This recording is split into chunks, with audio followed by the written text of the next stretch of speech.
girls, you're listening, not watching, only listening to Peter Talks Smackdown. Now, there's a reason why we're going only audio this week, and there's a reason why I have a little bit of disdain in my voice, because Google Plus and Google Hangouts is a bitch. It's a motherfucker. Google, you can kiss my black ass. All right. So not only is this all audio, it's also a day late, because I just spent an hour and a half with my co-host this week, Keda, trying to do a Hangouts recording, and it failed like Hitler trying to get into Russia. Basically miserable in JR voice. Yeah, miserable. Yeah, it showed like we showed up to a burnt down city. Like, that's what happened, man. Yeah. And you know, speaking of SS, may as well bring up a fucking Hitler reference. Yeah. So on the other line, by popular demand, we have via Skype from the what is DC? What would DC be considered? Like, you know, you got it's Washington DC. It's a city, you know, because you have Washington State. I mean, No, I'm talking about, like, you know, like Detroit is the Motor City, you know? Mm-hmm. Like, does it have like a moniker, like a like DC? Oh, Peter, hold on for 1 second. Yes. Okay, I'm recording. Okay. All right, gotcha. My bad. It's okay. I'll edit that out. All right. So, does it have a nickname? Do your city have a nickname? I mean, you know what? It probably do, but I mean, we just go by DC instead of Washington, or some of us say we are Washingtonians if you actually from DC. It don't really have no name. That's what I know of. I mean, if it do, I'm horrible because I should know this, but I mean. How about this? Capital City. Yeah, I guess. I guess Capital City, Motor City, Hollywood City. You know, I guess it's Capital City. But we could go on and on about what the hell DC's. I don't know the nickname for Greensboro. It's just like, you know, it's just Greensboro. Yeah, right? It's just DC. It's just simple, like DC. I mean, they call this Gate City. This Greensboro is called Gate City, and I don't know why. But it's called Gate City. All right. I had to shut the door. All right. So, we are going to... Yeah, by popular demand, Keda's back. Welcome back, Keda. Yeah. Thank you. Awesome. People like me. Awesome. Yeah. Well, did you see how many views we got? I mean, well, count on... Well, I don't know if you... What did you listen to, on SoundCloud or on... Yeah, I listened on SoundCloud, and I told people on Twitter about it, and I told a couple of people on Facebook, I think, about it. I think it was a good amount. I think it was a good amount of people that actually tuned in and listened to us just jabber on for like almost 2 hours. It was... I mean, I was quite impressed. Yeah, I didn't realize we went 2 hours. So yeah, we had a good time. All right, so we're here today to talk about SmackDown. Now, Keda doesn't watch SmackDown. She only watched SmackDown this time because she was going to do this, and I got at her last second to even do this. So she begrudgingly watched SmackDown. Yeah, and painfully. It was painful, huh? I mean, no, the show was pretty good. It was just I'm not used to it. So it's just like, you know, it's bad enough I watch Raw. Yeah. But this Raw was good. But we're talking about SmackDown. You thought it wasn't that bad. Did you get to listen to the podcast? Yes, with you and Jake, and I believe her name is Alexa. Yeah, your doppelganger. I listened to part 1. I didn't get to part 2 yet. Okay. Yeah, part 2 is basically it's the SummerSlam prediction show, and you could actually go to YouTube, the Peter and Jake Talks Wrestling YouTube page, and it's a video of us like sitting, and you see us talking. So, cool. So maybe that's a whole different dynamic, unless you're on the go, and you'll see our predictions.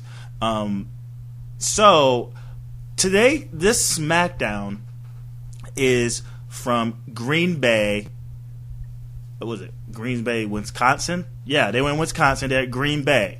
And it's funny because normally when they do WWE product in certain places like big cities where they have a football team or basketball team, 9 times out of 10 there's at least 1 or 2 players from the team in the crowd, and they emphasize them being in the crowd. But there was nobody from the Green Bay Packers. I mean, it's SmackDown, and then they probably they get prepared for the season. I don't know. I mean, Tuesday normally. Well, it's taped. It's taped on Tuesday, and there's nothing going on. So, I mean, maybe there was something going on, but it's been people in other places in big cities. I mean, in these cities. I mean, Green Bay. The only thing that exists in Green Bay is the Packers. It's not like they have another professional team, and no NBA, no NHL. I mean, they got. I guess, was it? No, that's not even Green Bay. I mean, oh well. But anyway, that just caught me by surprise, and nobody shot on, I guess, any heel anything. Actually, shot on the idea of a Packers being a team there. I just thought that was pretty odd. But you thought it was pretty decent? I mean, this show. I mean, okay. I want to go. I didn't watch it live. The one I saw was just basic, maybe an hour and 20 minutes. So I didn't see. I just saw the matches and stuff, the promos. It was okay. I mean, I didn't have a problem with it. Like we were talking about earlier, it felt like it's more details in the upper mid card storyline. Like I do agree with that, because Raw was basically dealing with the main ones like Punk. I said Punk. Ooh, I know, right? Jesus Christ. Seth Rollins and John Cena whole thing, and the Undertaker storyline, like that was the main focus of Raw. With SmackDown, you got to see the feud with Ryback. Him and Big Show had a match. If you want to get into that.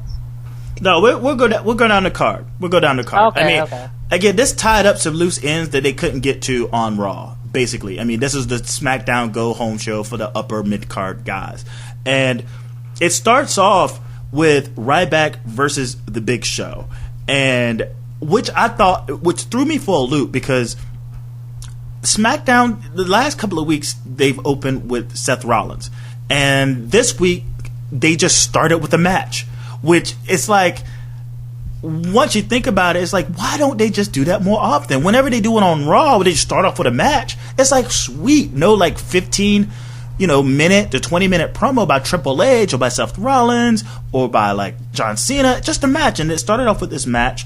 And the Big Show, the trend that's happening with the Big Show right now is that people are yelling at him to retire. It actually happened at Full Sail. He appeared at an NXT, I think,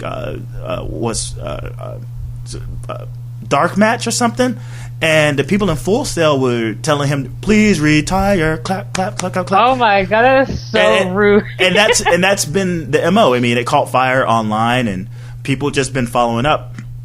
That's what happened. This match itself ended in a double count out because Ryback outside meat hooks him through the barricade, and they both weren't able to get up. So that ties the storyline between the two of them going into SummerSlam to face The Miz. Now, in my predictions, I have The Miz winning the IC belt. He lost to both of those guys in quick fashion. And now why do you think he's going to win? I don't see him winning. I think Ryback got this one. Because I think, for one, Miz in himself is the dark horse. I see the Big Show and Ryback being so focused on each other that they neglect the Miz, and the Miz would use that as a means to sort of take the upper hand. Now, I could see the both of them. Anytime he got involved, he's going to get shoved away. Right? He's going to get his ass handed to him, and he's going to be flailing outside. In my predictions, I have the Big Show going down with a shell shock, and the Miz come in while Ryback is all like beat up from facing the Big Show, hit him quickly with the skull crushing finale, and then jumping on top of the Big Show for the pin. So Ryback doesn't get pinned in this match, it'd be Big Show. Yes. That's interesting. And then after he loses, when he get up, and then the crowd going on a chant, you need to retire basically again. Well, no. I mean, if anything, the heat is now on The Miz, because in my eyes, The Miz is the most effective heel in the company, without a shadow of a doubt. When you talk about somebody you just want to see punched in the face or beat up or like put to shame somehow, the only person that comes to mind to me is The Miz. His promos are pretty epic whenever he gets to talk shit to the crowd, or get to talk shit to a celebrity or anything. I just feel like he makes for a good heel champion for a babyface to go after. Now, whether it's Ryback or whether it's, because the Big Show, who's supposed to be the heel, The Miz is basically sucked out all of his heel heat. Okay, I mean, we'll see. I mean, I don't know. I was assuming Ryback's going to have this one. I'm assuming they're going to keep the belt until at least like end of the year. But he won it. When did he won it at WrestleMania, right? No. No, he won it at the Battleground. No, he didn't win it at Battleground. He won it at Payback. Oh, okay. I think he won it on Payback, and it wasn't that he beat someone for it. I think it was up for it was up in the air because Daniel Bryan, right? He got injured. Yeah, he vacated. Yeah. So he won that championship. Wasn't extreme. Was it? No. Yeah, it happened. It happened in a Intercontinental Championship. Was it a Battle Royal? No, it wasn't a Battle Royal. It was basically a tournament. Okay, I don't remember. Yeah, there was like a whole bunch of tournaments that had happened at that time. And one was King of the Ring. One was like for the #1 contendership for the tag team. Another one was for the IC belt. They all happened around the same time. And Ryback ended up winning. I'm thinking that he beat... Who did he beat? I can't even really remember who he beat. Maybe it was Dolph Ziggler. Maybe it was somebody. Maybe it was Neville or somebody. But anyway, like, he won that motherfucker. I can't even remember. That's how insignificant of a IC reign did he. It was Sheamus. He sure shocked Sheamus for the IC belt. That's what I'm trying to Google it. Oh, you know what? I do remember now, and I apologize to the people who are listening to this clusterfuck of trying to remember. He won it at Elimination Chamber. Okay. He won it at Elimination Chamber, and yeah, so that was a night that John Cena lost to Kevin Owens. But so, what did you think of this match, and who do you have winning the IC belt? The match to me was okay. Besides the chants, I didn't know what they was chanting at first until I rewind. I was like, are they chanting retirement chants? Yep. I was like, okay. I feel like I heard it before, but I don't pay attention to a Big Show match these days. And the end, I liked the end of the match. You know how he did a meat hook and they both went down in the barricade. But did the Miz come out, or I'm just missing that? No, and that was something that I thought something that pissed me off as well. I was like, man, this was the perfect opportunity for the Miz to come out and not necessarily attack them, but just kind of chastise them, and why just do something. Just right. Yeah, go in the ring and do a promo like, oh yeah, I knocked them both down. We all know he didn't do it. Or look at these big dumb idiots, These are big, dumb idiots, and this is why I'm going to come out. I got to go up against these losers. Look at them. And the crowd just boo, Like, that's the Miz, but he didn't come out. So you have Ryback retaining? Yeah, I don't see the Miz winning yet. I mean, okay, like you said, if the Miz get it and he has more heel heat, but who would you have? What will be his next program? Well, it would be Ryback. And you know what? Which is funny because it seems that if the Big Show cost basically the Big Show would cost him the belt if the Miz won it, because he pinned the Big Show and not Ryback, right? And I feel that the Ryback Big Show Big Show feud still has legs to it to a certain extent, because Ryback was out for so long. For them to carry on their feud and Miz just kind of hold the belt until Night of Champions. Now I see the Miz holding on to the belt even after Night of Champions. If he was to somehow, because he's like what is he? I guess you would call like a A-list celebrity thing, that he would have to go get a heavy or something like that, something where somebody's like protecting him like a bodyguard. He already had a stunt double. Now he needs a bodyguard, you know, to that measure. I just feel like he's going to hold that belt for a while, and he's the safest bet. He's the best bet to have that belt. IC belt on the Big Show. I see Ryback as more of a world champion contender than he is an IC belt holder. So they got big plans for Ryback. They really do. They would have pulled a plug on him a long time ago, and I don't think that IC belt is really doing him any justice. You know, I like Ryback with the Intercontinental Champion, because at least he has something to do. Like they giving him the strap. Like, hey, you know, this is like your pre-title run for the big league. So like, let's see how would you do it with the Intercontinental Championship. So, well, I think he already had that reign. I think it's time to move it on, and you know, the Miz, this will make his 7th IC belt. Jesus, he catching up with Chris Jericho, right? Yeah. But I mean, you have to take into consideration too that Miz is the only. Maybe you heard it in the Peter and Jake Talks Wrestling podcast, that Miz is probably one of like 3 people. One of 3 people. I don't think John Cena has ever held the IC belt, but he's probably one of, I think, other than Jericho, is a triple crown. He's won all the belts. Oh yeah, you was talking about that. Yeah, he's won all the belts. The only belt he hasn't held is the Divas belt. And I thought it would be so great if he actually went for it at some point. Oh gosh, that would be amazing. That would be some of the best. That'd be some of the best stuff ever.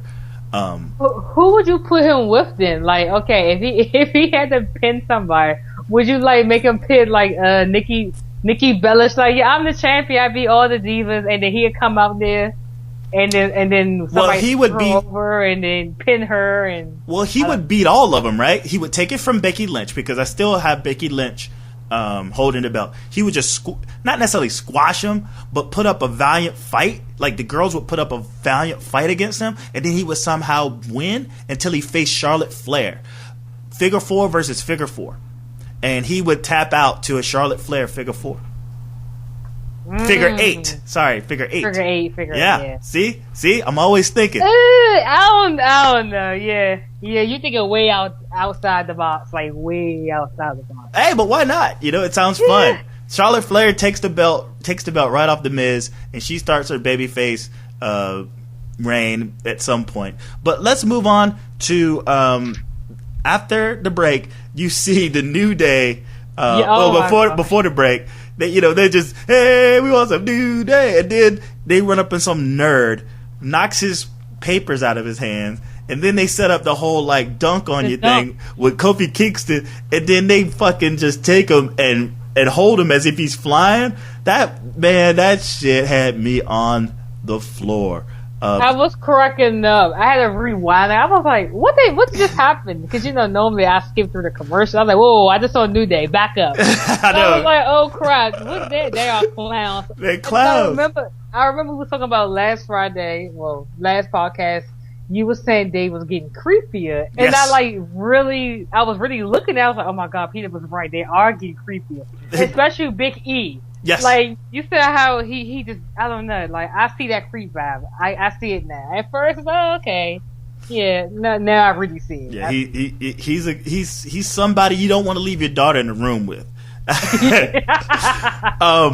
So, that leads into the match, Los Matadores with El Torito versus the New Day. It was basically a 3-on-3, which I like to call a 3 and 2.5. The fact that El Torito's in this match, I think there's this.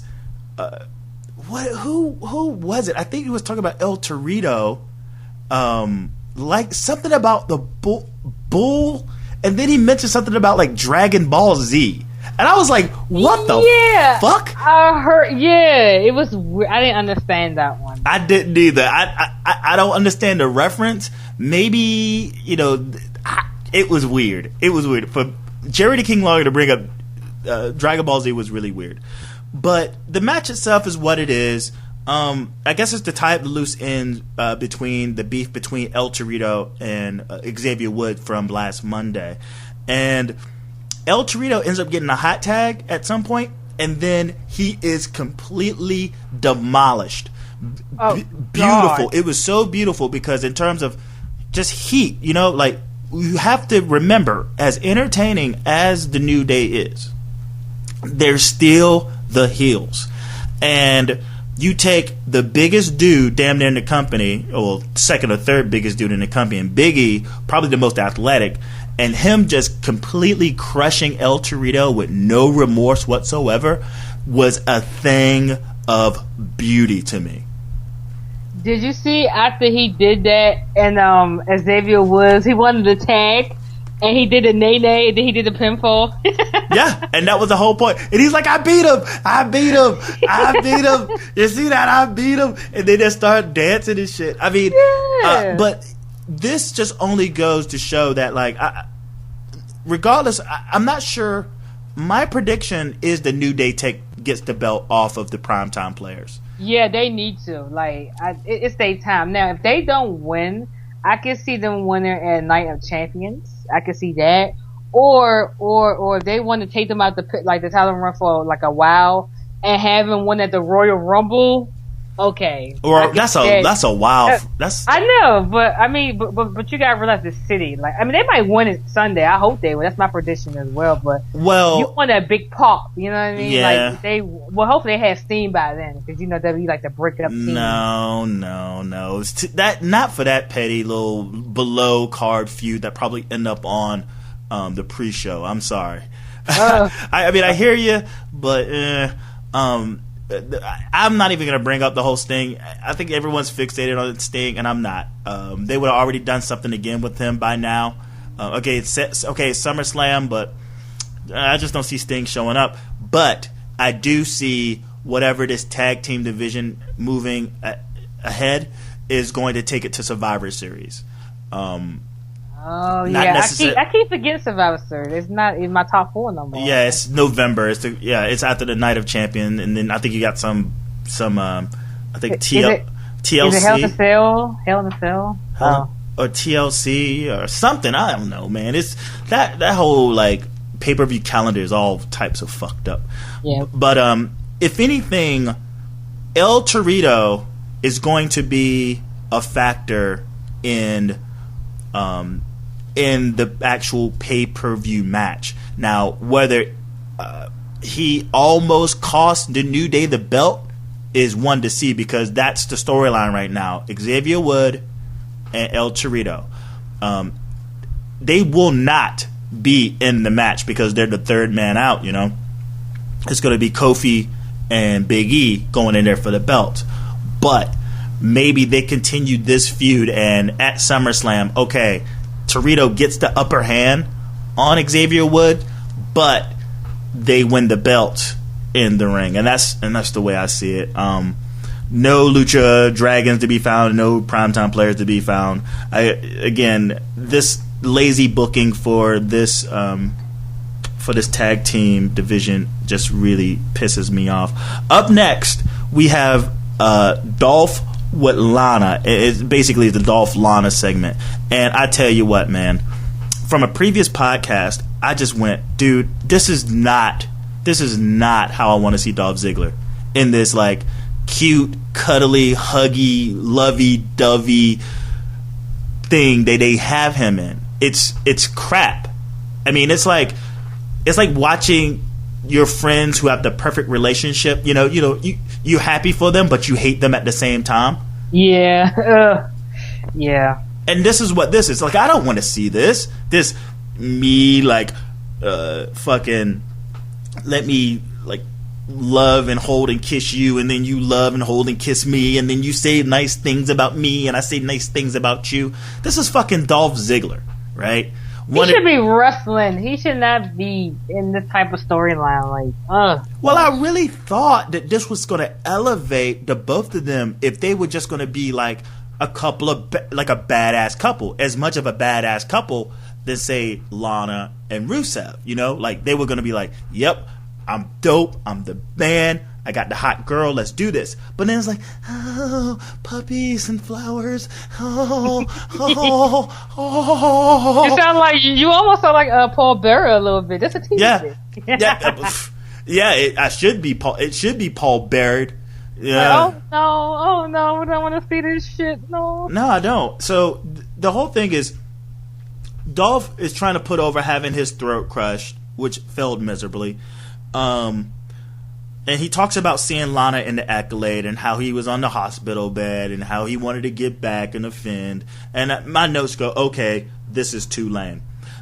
When they go to kiss, the flag comes down with Rusev. And Rusev and who I call Lana Ray comes out.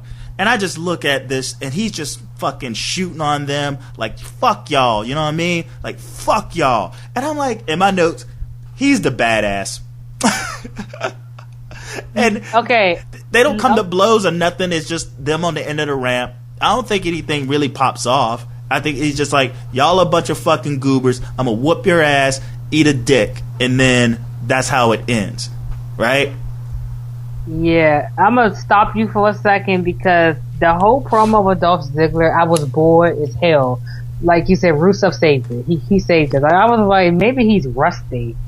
No, he's always a bad promo. He's always... No, he did better. Like, no, in the previous, he never had great promos or they've been average. Like, okay, this one was just like, what the hell? Why I'm watching this? Like, I legit want to fast forward. The lovey-dovey shit is lame, but one of the things, if you listen to previous podcasts, I am someone I am totally against Dolph Ziggler ever grabbing a microphone.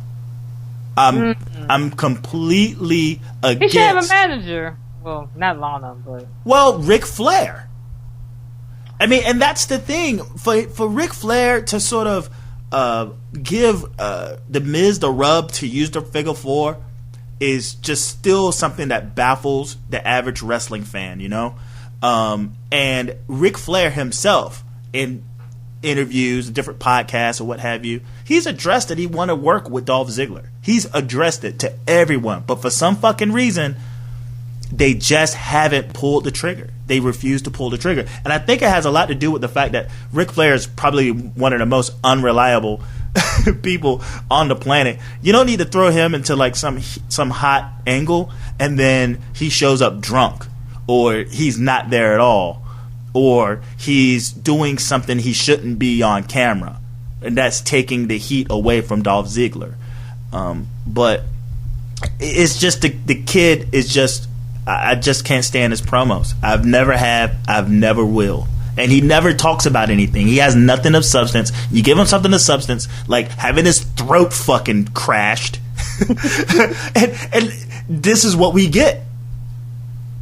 He had a promo, I don't know if this year or last year, I don't know when it was, but it was backstage and he was really pissed.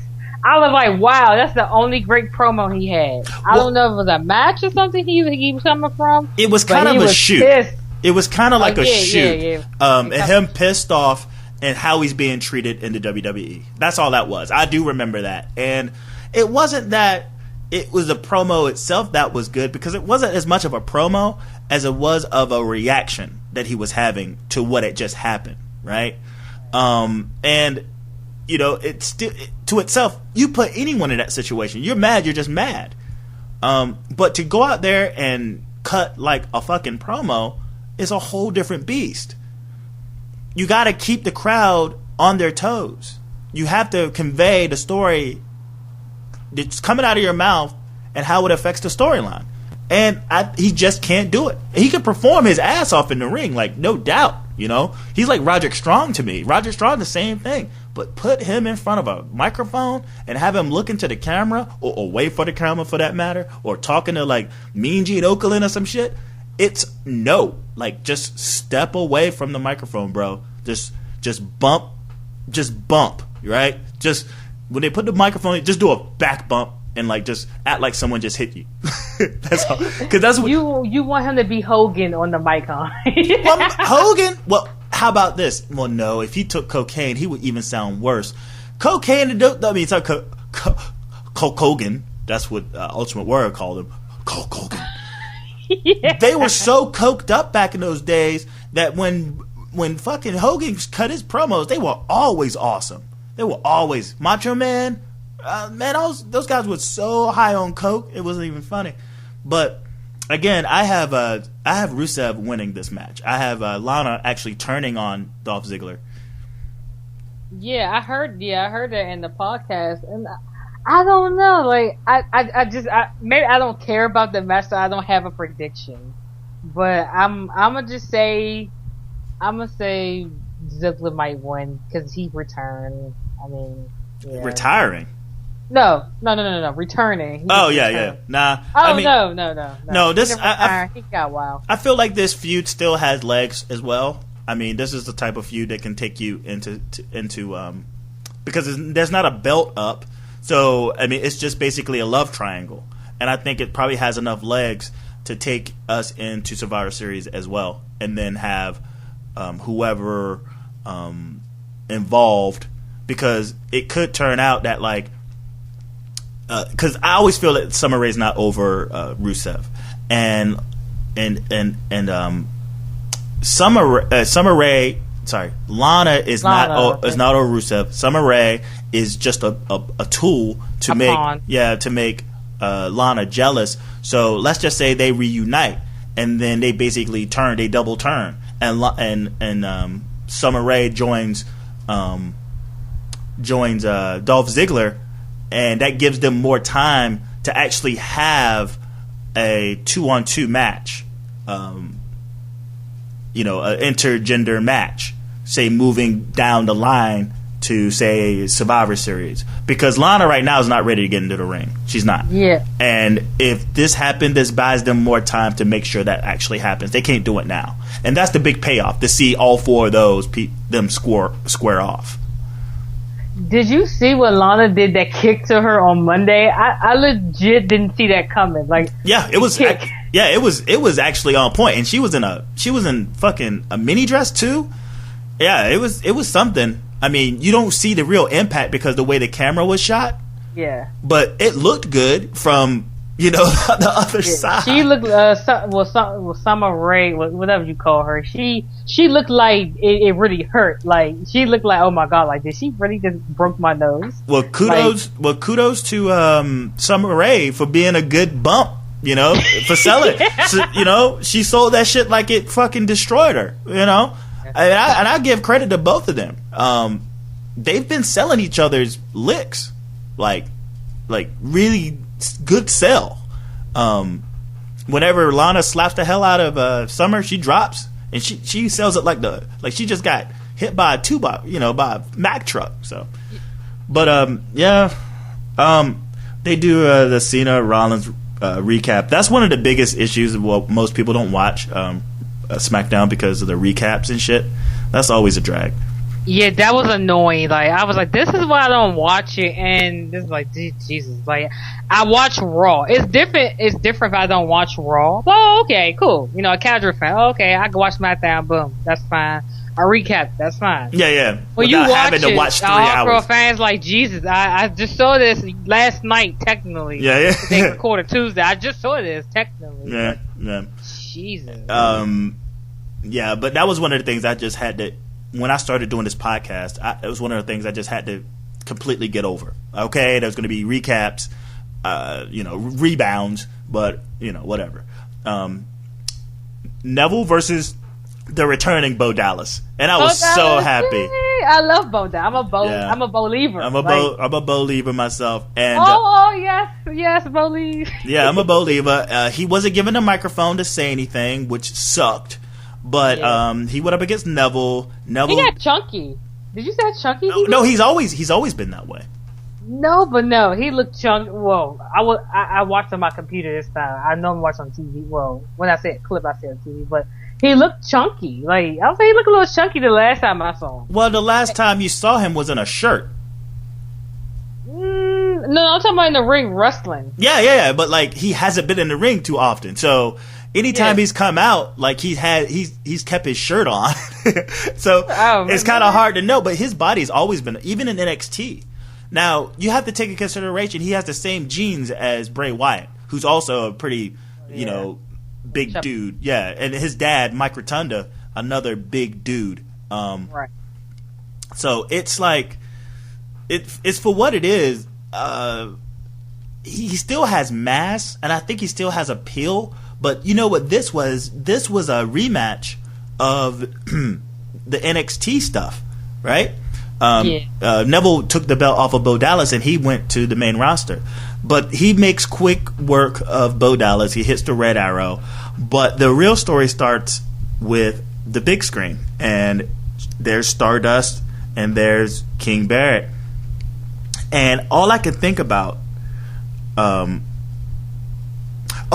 thing that happened in this match, before he hit the red arrow... Bo Dallas was like a little bit further away from the buckle, right? And I saw this moment when Neville kind of stops and kind of thinks about, should I try at this distance? No. And then he goes, grabs him and pulls him closer. And he's like, yeah, he did. You know what? He did do that, yeah.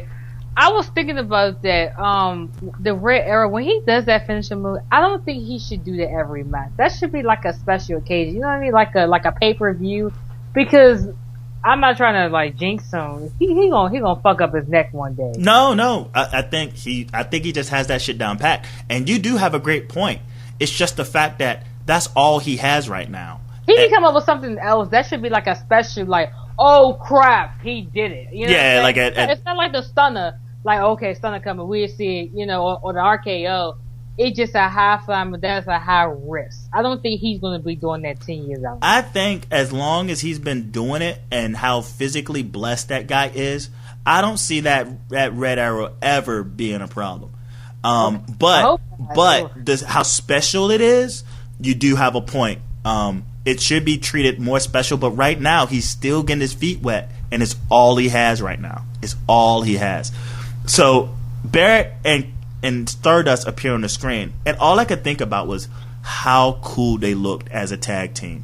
And the promo blew me away. This is my highlight of the night. It really was, because I'm the person who's just like, as much as I loved Stardust going in when he first became Stardust and he was teaming with Goldust, and then they dropped the ball with that. I was like, okay, Dusty's dead. Let's get the Cody push back, going. And now with this green arrow, red arrow, Stardust thing, it's not that it breathed new life into me, but the Cosmic King being part of this and them actually looking like a cool tag team, I'm just like, okay, all right, I'll wait this out. I won't complain about it any longer. I'm going to just wait it out, see what comes of it. I mean, my prediction is, of course, Stephen Amell and and Neville will win, and they're going to do like a double arrow from the top buckle, like the red arrow on top of King Barrett, and then I feel like Stephen Amell is going to do like a 450 splash onto Stardust, and then he's going to get the pin. I feel like that's what's going to happen, and maybe after that, we'll see shades of Cody Rhodes coming back, right? Because he's let himself down, and that whole hero crap, whatever. Strip it away. I just feel like that's going to happen, and then when that does happen, I'll be happy. But I want to see some more Stardust Cosmic King stuff. I'm intrigued to see more of that stuff.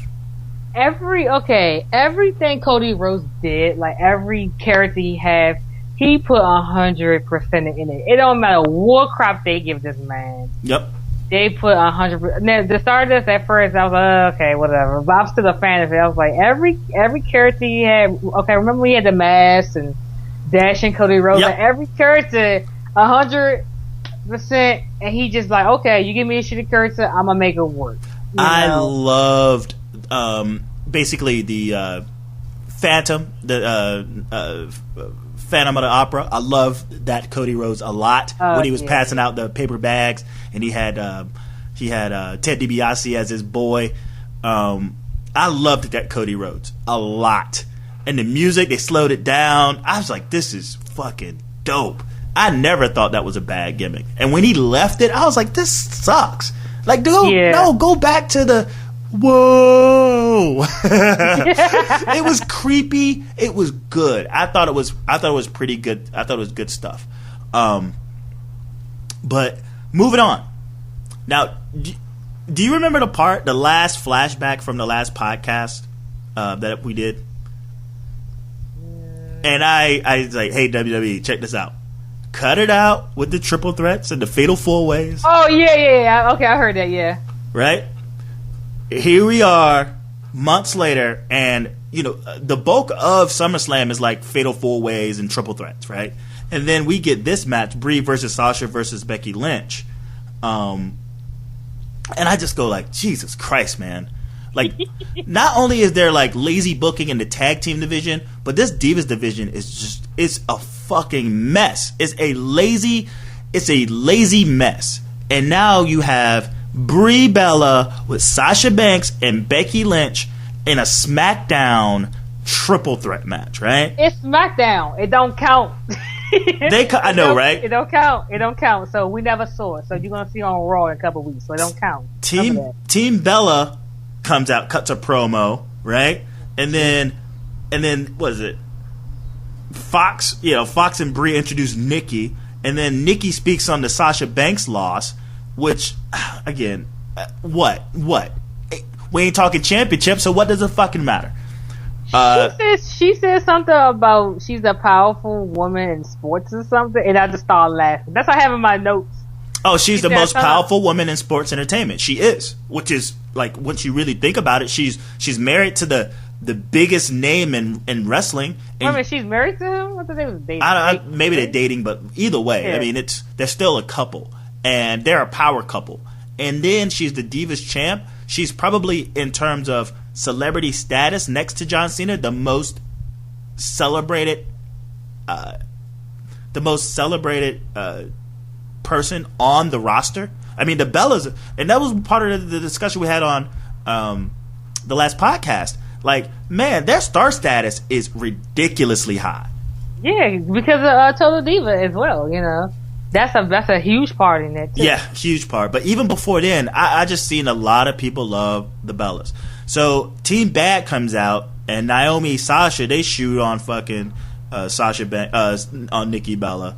And then Lynch and Flair with no Paige comes out, and then they have this triple threat match, right? And it's not much really to it. I think Becky Lynch got a lot in. I think Sasha Banks got a lot in.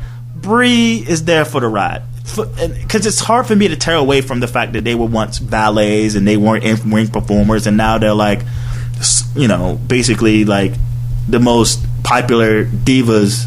I mean, women's wrestlers in the world, and they didn't even get their start being that way. Brie pins Lynch in a roll-up with a handful of trunks after she basically knocked down Sasha, right? Yeah, she was on the apron and rolls her up, gets a handful of trunks, and then, you know, Brie walks off victorious. And my prediction going into SummerSlam is that the Bellas are going to win it. Oh no, I know they are, but I hope not. I want to see a turn. Okay, we know there's gonna be multiple turns in SummerSlam probably, but I do not want to see the Divas Revolution triple threat team no more. I'm over it now. You convinced me. I'm over it now. I just put them by themselves or put them together. I'm sorry. This is. I tried. I like Team Bad because Sasha Banks is like the leader, you know. But anyway, it just they like you said on the previous podcast. It's like you see a lot of wrestling, but there's not enough storyline. Like it's like it's not enough. Like they need. I don't know. It's yeah. Yeah, I mean it's gonna grow old. Monday night was a big backlash. Oh yeah, I heard him chant. Yeah. Nathan was telling me what the chants was. Yeah, we want Lesnar. We want Lesnar. Yeah, and I go, was it sabotage? Because you could have put anyone in that situation. And I'm thinking, from last Monday that tag team Cesaro, Orton versus Owens, Sheamus should have been in that slot. They wouldn't have turned on those guys. But I think a lot of people are getting wise to the fact that this entire Divas Revolution is nothing but a ruse, but to extend Nikki Bella's Divas Championship reign. And again, I'm going to stand strong on this. I'm going to totally stand strong on this, and I'm not backing down. But we will not see that belt get lifted off of Nikki Bella until either the Royal Rumble, and I'm like, not even that. Not even Elimination Chamber. She will lose that belt at WrestleMania. Absolutely not, Peter. Absolutely not. They're gonna. I've told you've heard me say it. They're gonna push that fucker so far that you're gonna have to. They just can't deal. Nikki Bella, she's a company girl. She's a company woman, and she's always going to be dedicated to that. And you look at the past divas or women's wrestlers who either went against Vince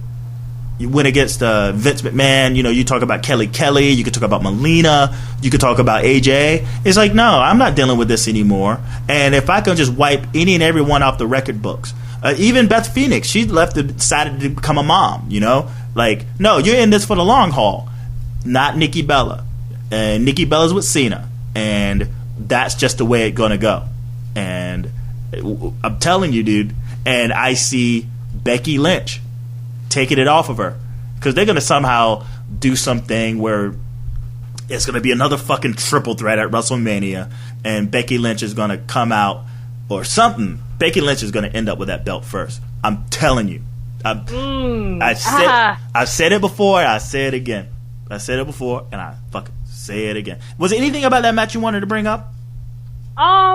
It was the promo, but I can't remember what it was. It was something. Sasha Banks was going on Brie Bella about the she was like basically something about Daniel Bryan. And yeah. I'm gonna start calling you Daniel Bryan's husband. I'm gonna start calling you Daniel Bryan's wife. That what they did with Tyson Kidd. Natty's husband. Oh yeah. They even did that with Otunga. Yeah, I don't know his and Jennifer Hudson. Yeah, what's Punk did that. I'm gonna start calling you Jennifer Husband. That's and that was a play on that. But that's basically it, though. I mean, you talk about someone having their own identity, and someone trying to get an identity, and Brie's only identity is the fact that she's married to Daniel Bryan. She's even doing the yes chants. She's doing the yes kicks, and it's like, no. Stop. Yeah, she was like, get your own moves or something like that. Yeah, get your own moves. Yeah. So whatever. Yeah, that was pretty funny. Reigns and Ambrose shooting it back with Orton and Cesaro showing up. That looked pretty funny. I mean, not much to talk about it, but they're just shooting on the fact that they were going to go in and kick ass at the in the main event. Cesaro, I'm not sure what the fuck he was scripted. It was something about a hat. I don't know. Stop that, WWE. That was complete sabotage. Then you get the Brock Taker, Raw Rebound, blah, blah, blah. And then Reigns, Ambrose, Orton, Cesaro versus Bray, Harper, Owens, and Sheamus. I kind of tuned out because I've seen this already. Yeah, I was just like, okay. I wrote the match. I was like, okay, I don't care. But I did see Randy almost gave him some Sheamus RKO in the beginning of the match. So, yeah. He went for that's all. That's all I need to know. Yeah, he tried to go for the quick one, and that was pretty funny. But yeah, I mean, the match itself was great. I mean, there was no botches this time around, and everything went smoothly, but I just kind of tuned out because I'm just like, okay, we've seen this for the last 4 weeks to a certain extent. It's SmackDown, Peter. It don't count. You never saw it. It don't count. It don't count. It don't count. Unless they recap it on Raw. On Raw, maybe it count, but it doesn't count. It's SmackDown. It don't count. It counts to me. I gotta watch that shit and review it. All right. So it counts to me. God damn it! God damn it! It counts. I mean, it counts right now because I had to legit sit there. At midnight, it was watching. I was like, oh my god. Peter might be lucky we cool because I was not. Because most of the time I would like scan through. Oh, okay, I watched the Divas match and some of Bo Dallas, or watch a promo. But I watched the full show. I was like, Jesus.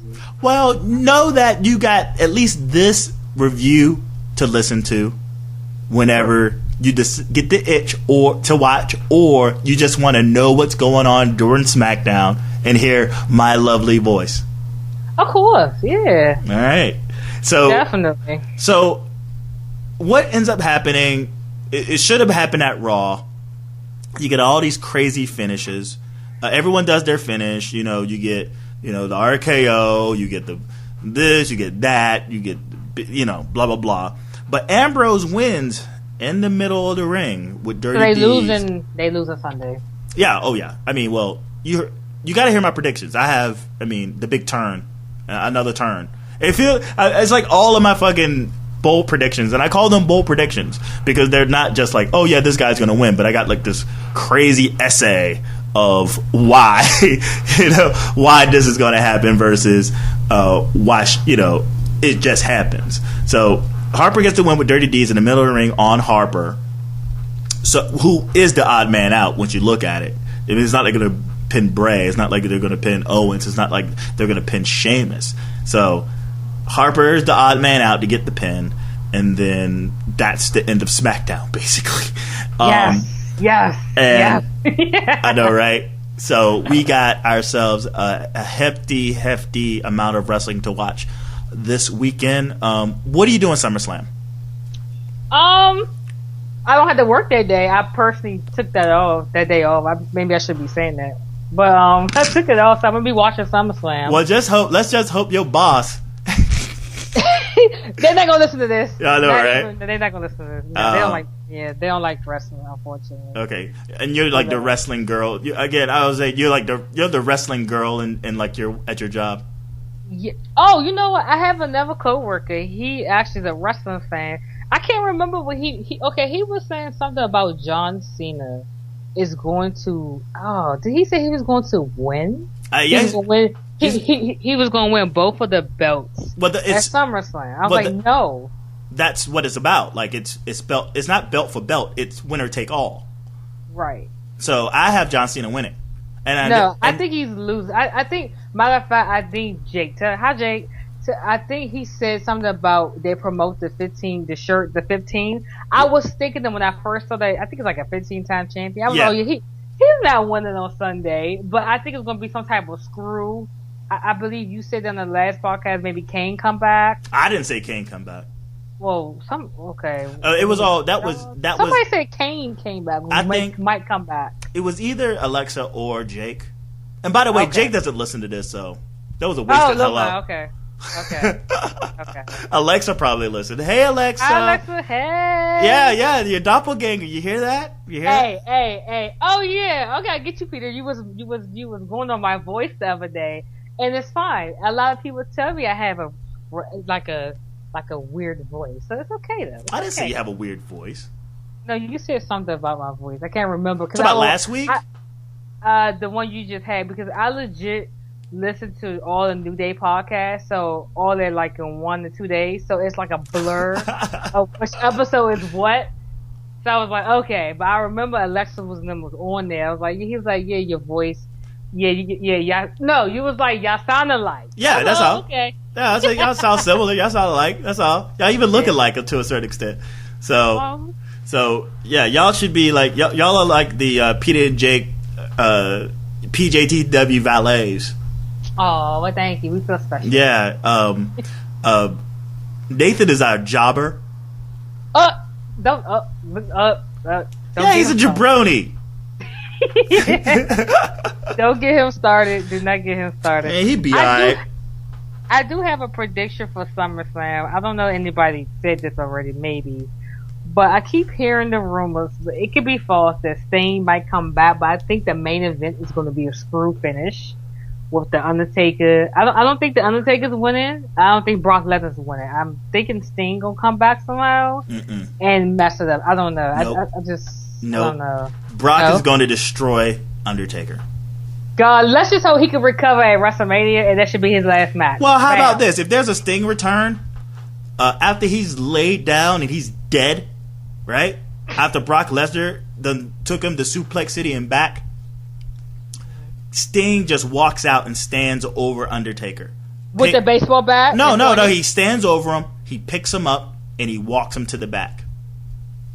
What? Yeah, he walks. He basically comes out and walks him out. Like he puts him on his shoulder, and they walk out together.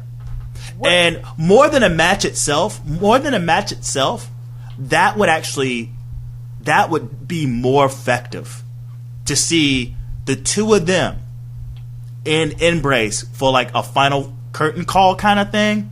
Because I don't think Undertaker, and you have to listen to the predictions, but I'll make it concise. I think Taker won't be able to make it to WrestleMania.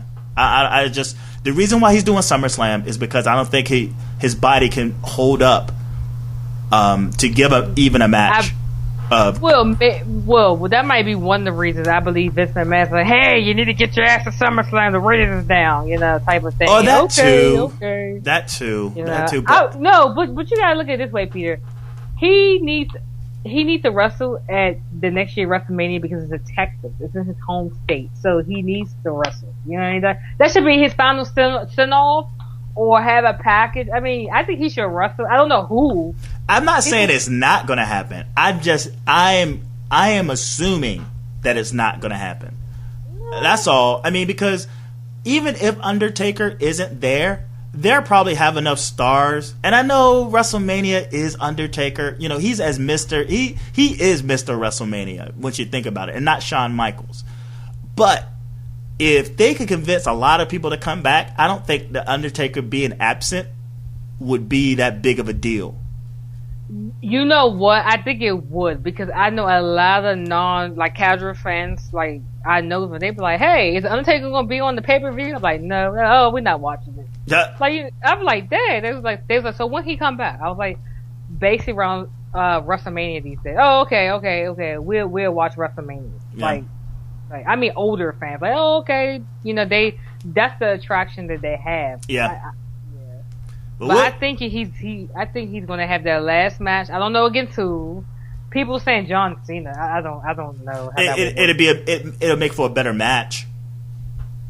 It would. It really would make for a better match. And you talk about someone who's been the headstone, basically. I mean, no pun intended, of WWE. He's been the figurehead of WWE, Undertaker, and then you take John Cena, who is now the figurehead. The two of them, it's basically the biggest match for the both of them that they could possibly have. Not so much Undertaker and Sting. Yeah, I guess. That's why I feel like the Stinger should just go out there and just partner up with them or something. Not be in a match. I don't really want to see that match, but I do want to see them coexist. Yeah, you know what? Somebody actually did bring at that point that you don't want to see a match between them, because it's like, they both characters are like solitude. If that's the correct word I'm using. Basically, they both loners. So who was started? Because remember at WrestleMania, the storyline with him and Bray, Undertaker ain't do shit. It was all Bray. So it's like, that's how bitch showed up to the show. He showed up to the show, dropped them, and bounced. And he was like, bounce, I'm about to go ride my motorcycle. Peace. He didn't even shoot a promo on this motherfucker. He was just like, you're rest in peace. And then you got Bray Wyatt making a coffin and doing all this crazy shit. And Undertaker's like, all right, I'm back. I'm just chilling. Yeah, I'll see you at WrestleMania with my hair down. Yeah, what? I get a paycheck? All right, paycheck. 1, 2, 3. All right, peace. Afterthought. Oh, I have one thing for SummerSlam. Another thing. What role do you see Triple H and Stephanie play? Just being there. They're just going to be in every segment. They're going to be doing concessions. They're going to be calling the match. They're going to be the referee. They're going to be the timekeeper. They're going to be all in the front row. Somehow, some way, they're going to do some computer-generated thing. Every face in the crowd is going to be Stephanie and Triple H. They're going to announce the shows. They're going to do the pre-show. What else? What else could possibly happen with Triple H and Stephanie? He could be the timekeeper. Yeah, that's it. Yeah, timekeeper. He can even be security. Yeah, both of them. Yeah. So that big nose. Yeah. Yeah. So it's Triple H Stephanie Slam. Yes. Okay, I'm still sticking with my prediction. Well, it's cheesy. I already said this, but I'm thinking Seth. Okay, I had 2 points, but I think if Seth wins, I'm thinking Sheamus might cash in. But you were saying you don't think he's gonna win. I see Seth Rollins losing to Cena, and I see a failed attempt by Sheamus to get the belt. Nah. Or it's some type of double count out and they don't have no finish to this match? No screwy finishes. The entire reign of Seth Rollins has all been screwy finishes. So, I mean, being that this is basically the second biggest show of the year. So you gonna make Cena champion again? Yeah, totally. Oh, no, God. It's football season, man. Watch. It's football season. So, yeah. Oh, yeah. You wasn't. They need him with the belt. And he always gets the belt around this time. It's just... Oh, yeah. You know what? And I won't be able to watch Raw after this. Well, I won't get to see that because I'll be in school. So you got to let me know what happened, in your recap. If actually Cena actually is the champion, did he cut a 20-minute promo or Seth Rollins just came out there and teased him about his nose? But you gotta let me know. I may have to just go back on my prediction a little bit. Maybe Sheamus doesn't cash in. Maybe he shows up on Raw and starts his feud with Cena with the briefcase. Now Cena, he would have to continue his feud with Seth Rollins because of the rematch clause. And that was triple threat. I don't think it'd be a triple threat. I just think it'd be the Seth Rollins and Cena because. Sheamus will be lurking in the back with the briefcase, and Seth Rollins is going to want his rematch at Night of Champions.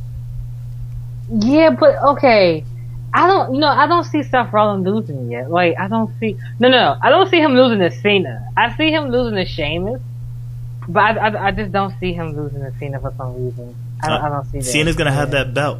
But let's go ahead and wrap this bitch up. How does someone find you? On Twitter, you know it is YEAHU as the letter U KNOWIT 1991 1991. And do you have an Instagram, anything like that? I don't really use it. I don't remember it, so. Okay. I don't use it. My main thing is Twitter, occasionally Facebook, but we just stick with Twitter. Yeah. That's my home base. Yeah.